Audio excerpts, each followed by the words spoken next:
Welcome to the Kelly Likes Crypto YouTube channel. Today we're going to share with you a super exciting video. Make sure you stick to the end. So we're going to take the Bollinger Band indicator and we're going to turn it into a trading strategy using ChatGPT. We're also going to add two more indicators to help us tweak and improve the Bollinger Band strategy. It's designed for someone who's kind of like a buy and hold, but you want to maybe buy and hold kind of on steroids. Let's look at the numbers. The numbers can do the talking for us. The strategy takes 20 trades. This starts in April of 2018. And if you look down at the bottom here, if you had just bought and hold Bitcoin starting in the spring of 2018, your 1 million initial capital would have turned into $11 million. That's an 11x if just a buy and hold strategy. Using our strategy, you're going to turn your 1 million into 45 million. So you're actually going to beat just plain buy and hold strategy by 4x. Your maximum drawdown is only 25%. So our strategy actually gets you out of losing trades pretty quick and doesn't get you into too many false trades when Bitcoin's into a bear market. So if you see here, it says that only 60% of our trades are profitable. But this is actually a pretty good metric because the 12 trades which are profitable are very profitable, right? And our 8 losing trades are minimized. I'll be tweaking it some more in upcoming videos. ChatGPT works really well these days. You don't have to be a programmer to do this. Before we go any further, 2 quick disclaimers. This video is actually an adaptation and extension of another YouTuber's video. Michael Automates is the YouTuber. His video, he shows the initial steps of turning the Bollinger Bands into a strategy. So we're just taking it a few steps further, showing you how to add more indicators into the strategy, how to tweak it for better performance. I'll put the link to Michael's video in the description below. It's an awesome video, great resource, so make sure you check it out. Second disclaimer, nothing in this video is financial advice. It's just educational. Crypto's dangerous. You can lose all your money. The usual, not financial advice. Disclaimer. Okay, so let's turn the Bollinger Band indicator into a strategy. That's step 1.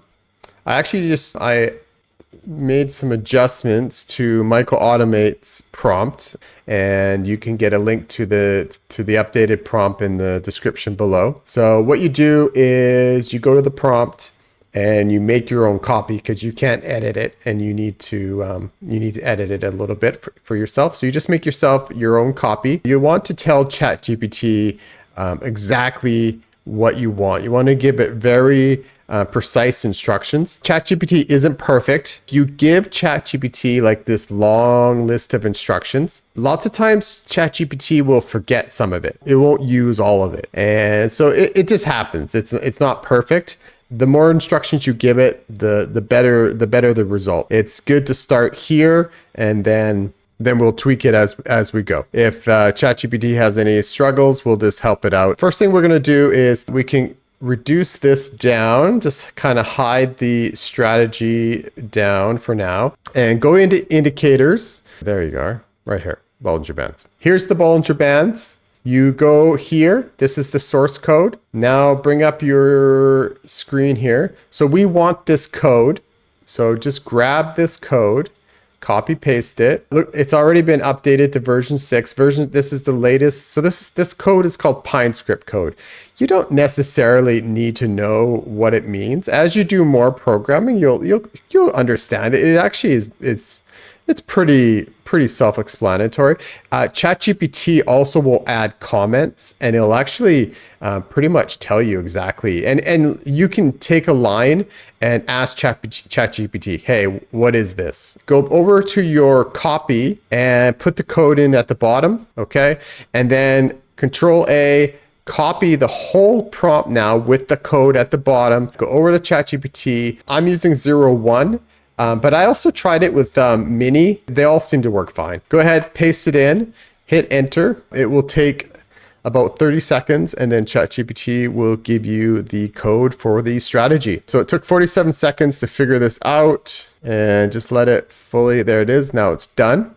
All right, so you're going to copy this. You're going to go back to here. Go ahead and you can click on here, create a working copy, or we can actually create new, and you can say create new strategy. So that's what we'll do. Just copy, just delete that, paste in the new code, and then hit save. It's going to ask you for a name. This actually auto populates based on that prompt. Up at the top here on line 2, it doesn't like time frame and time frame gaps. I've gotten this error before, so I already know. So that's cool. That's fine. We like that. So we're going to take this error. We're going to copy it. You're going to go back to ChatGPT. You're going to say on line 2, there was an error. Then just do like a colon and then paste in the error and then just type, please fix this. ChatGPT will come back and say, yep, you're right. I was wrong. Originally, it said that there was 4 errors, so that we probably have a few more errors that we're going to have to fix. Click anywhere in your strategy, Control A, just delete the whole thing. Paste in the new code, hit save, and okay, here we go. Now we have another error. Could not find the function or function reference input.timestamp. All right, what line was that? Okay, on line number 5. Okay. On line number 5, there was an error. Please fix this. So what's happening is indicators have some code which is completely different than the code that's used in strategies. They have to do some translating and rewrite the code a bit so it actually works as a strategy, not just as an indicator. I think that should work now. Cross our fingers. Control A, delete it, paste it, hit the save button. Nope, we're still going. Okay, what's going on? Cannot call input.time with argument. So lines, start date and end date. So we're gonna have an errors with this too. Both of these are wrong. Come up to my code here. Let's look at my code. So you click this, go into my code.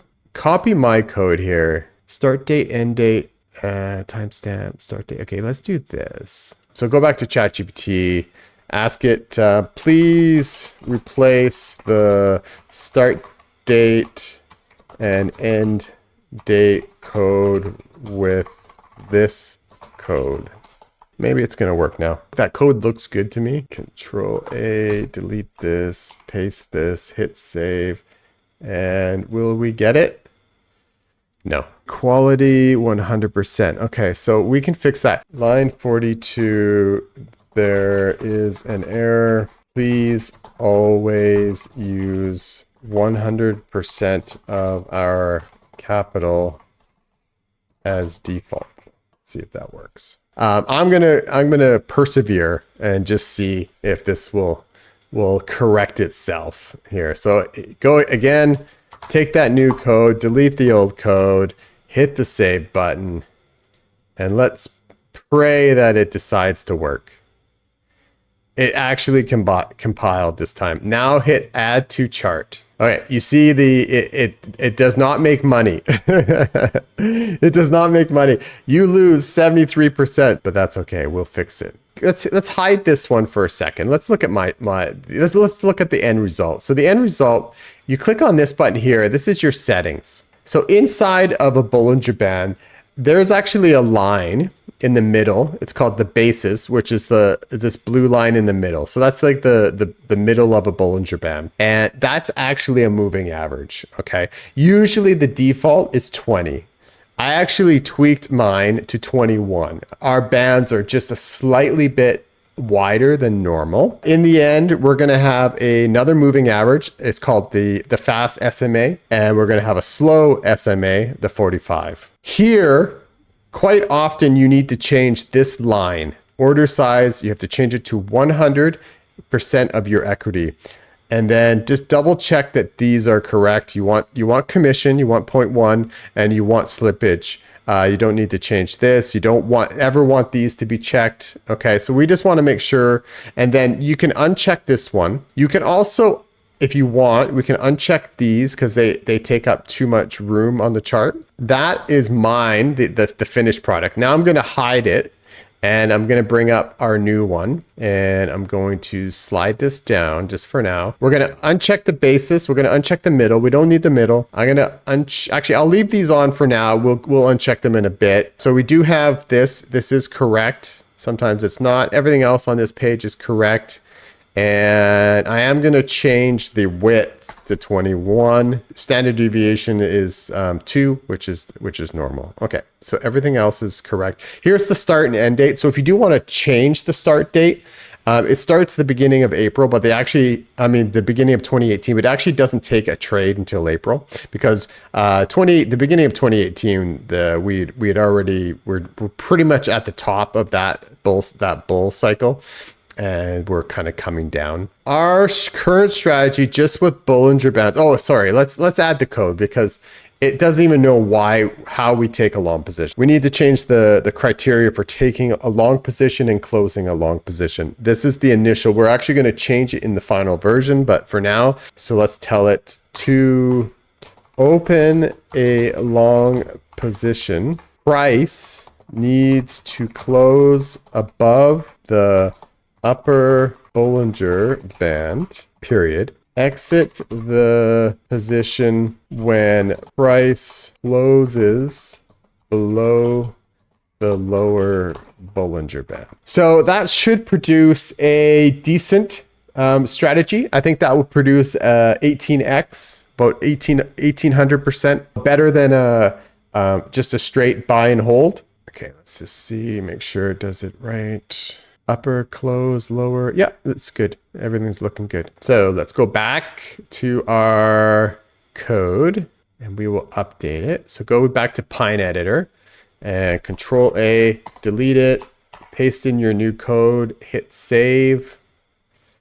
Okay, you don't have to add it to chart. It's already on the chart, but we can click on strategy tester, and there you go. Without making any adjustments, like we're going to add 2 more indicators to make this really work well. You make 18 million. Buy and hold again is 11 million. Only 44% of the trades are profitable, so you got 14 bad trades. It takes actually 25 trades. Our finished product will only take 20 trades, and our drawdown is 47%, and our drawdown in the revised version is only 25%. Why do we want to add more indicators? Well, obviously we want just to ensure that we're not taking a lot of bad trades. So let's have a look. Let's shrink this down again. Let's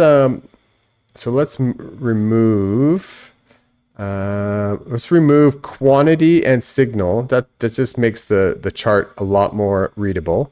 And so now these blue guys are when we enter a trade, and obviously the pink ones is when we exit. This is the 2020 2021 bull run. It catches these big movements, which we expect. Now it doesn't exit great at the top, right? You actually exit at 53K when Bitcoin actually got up to 65 on the first hump. But yeah, whatever. What we want definitely to add to the strategy is when the bull run's over, we don't know, right? Like no one knows when the bull run's over. When everyone's making lots of money, we all got euphoria and we don't want it to end. Everyone on Twitter is saying, hey, we're going to 100K. We're going to 100K.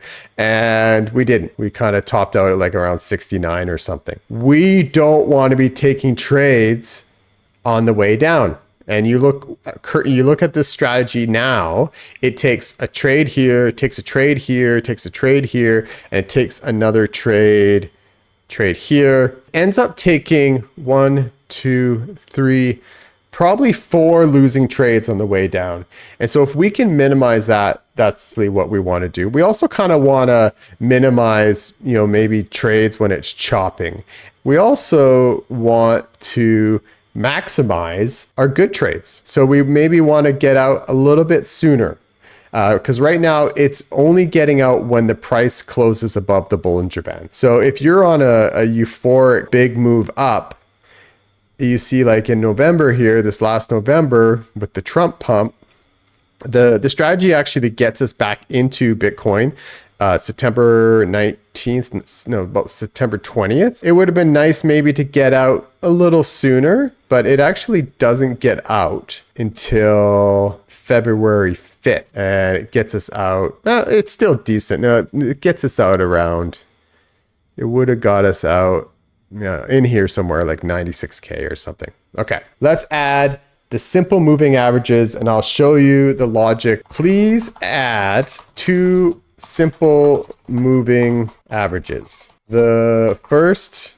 SMA we will call the Fast SMA with a default of 6. The second SMA we will call the Slow SMA with a default value of 45.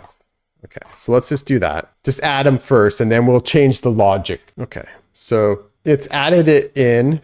I'm going to assume it's going to work. If you look at the code right here, it says Fast and Slow SMAs.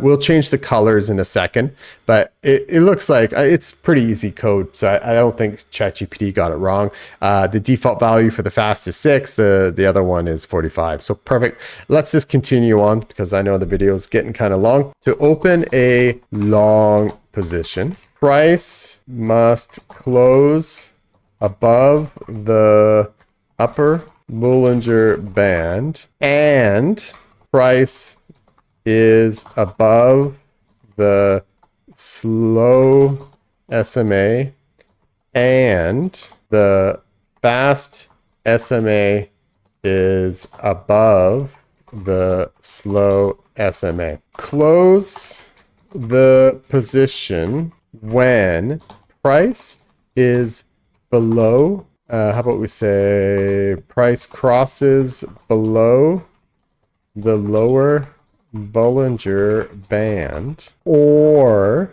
the fast SMA crosses below the slow SMA. Okay. I think I got that right. So it'll actually give you a summary. Usually it gives you a summary. ChatGPT is turning me into a liar. But anyways, we can double check it. Actually, every other time I've done this, ChatGPT actually commented my code really, really well.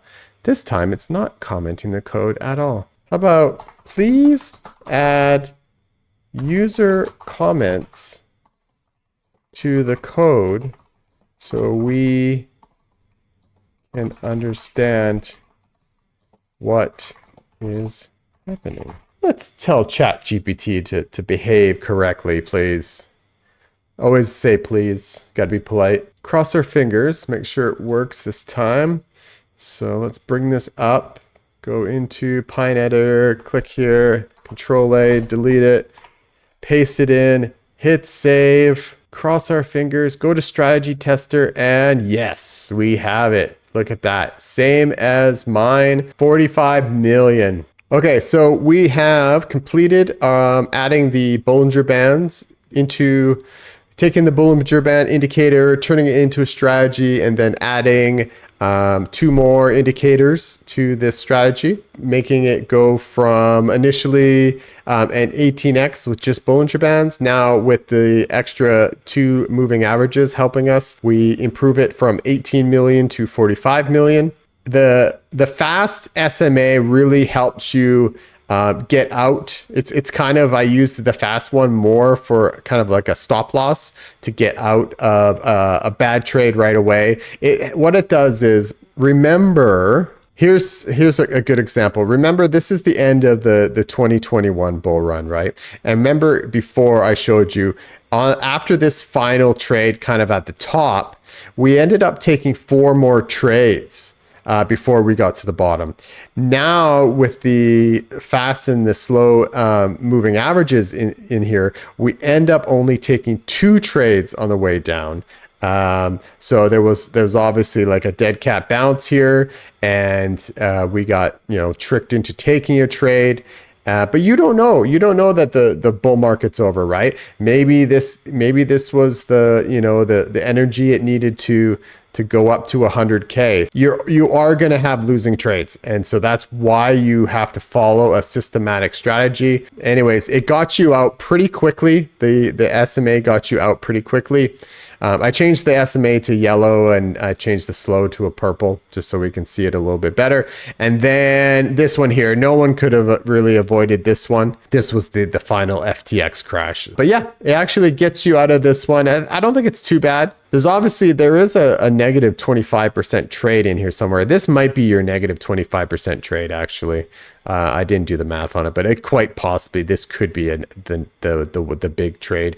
But even though you end up losing negative 25% maybe there, you end up getting a way better entry price at the very, very bottom of the bear market. So okay guys, thanks for watching the video. I'll see you in the next one.